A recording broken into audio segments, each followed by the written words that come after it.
guys, so as we all know, we're about 3 weeks away from our 2020 presidential election.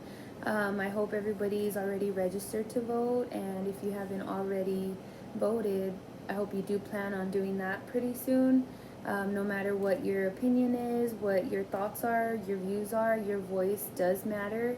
So getting your vote in is a way to formally express that opinion that you have. As Americans, voting is one of our rights.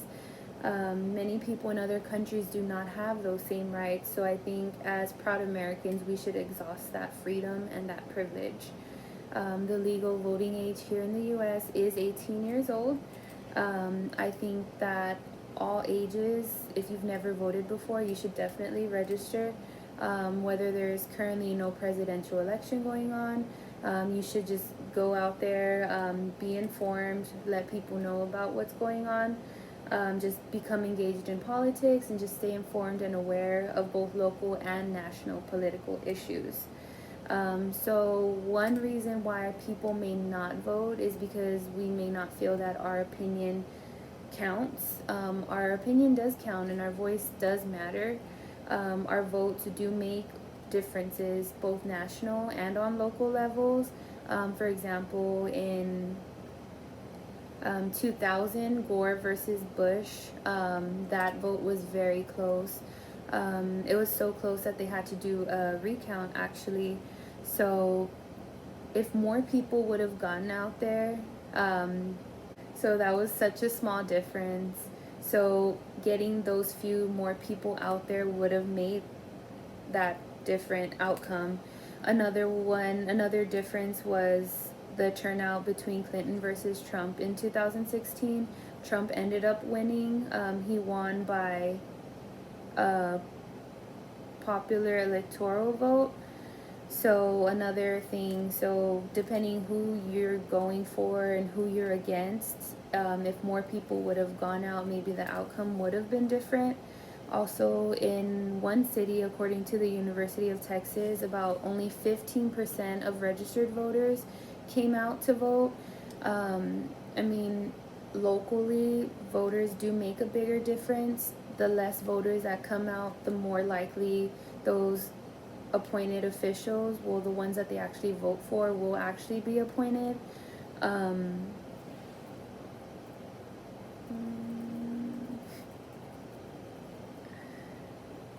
So as Americans, we need to understand what it took for us to earn these voting rights that we have today. For example, the Voting Acts right of 1965, that was passed because prior to that, we had poll taxes.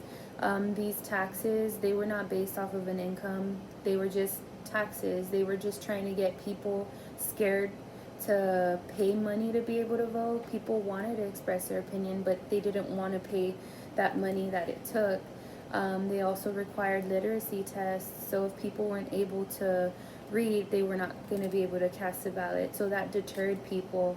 They also used physical violence. Those were hurdles used to discourage people from voting. Women became able to vote once the U.S. Constitution Amendment 19 was passed. Also, black men became able to vote after the 15th Amendment. Prior to that, they were all denied voting rights. We endured voter suffrage. There was disenfranchisement. In the 1800s, women, black people, disadvantaged people, they were excluded from voting. There was voter suppression. So once we're aware of what we went through to be able to vote now, people should gain that understanding that, hey, we need to go out there.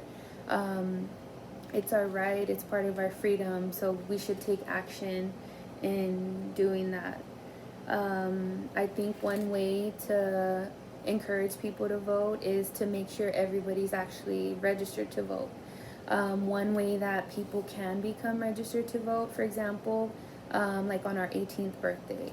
So we can be mailed a voter registration card that we can easily fill out. That's like a no-brainer. You don't have to download any forms. You're just mailed that card in the mail. So just how we receive like ads to be added to insurance policies, like maybe get removed from our parents' policy, we should receive like a voter registration card.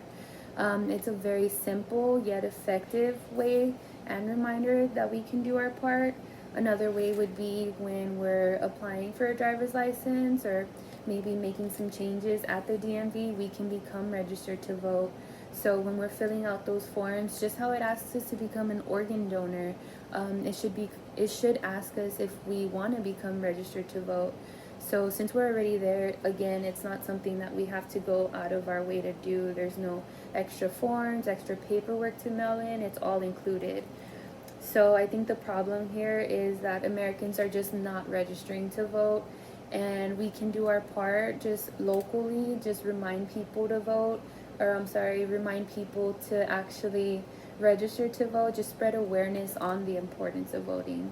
So I just want to be sure that you're reminding even your coworkers, your family, your household to register to vote and then get out there and vote. I know because of COVID-19, there's a lot of things that we shouldn't do. Like we can't all like carpool to the poll station, but we should do whatever we can, especially now 2020, to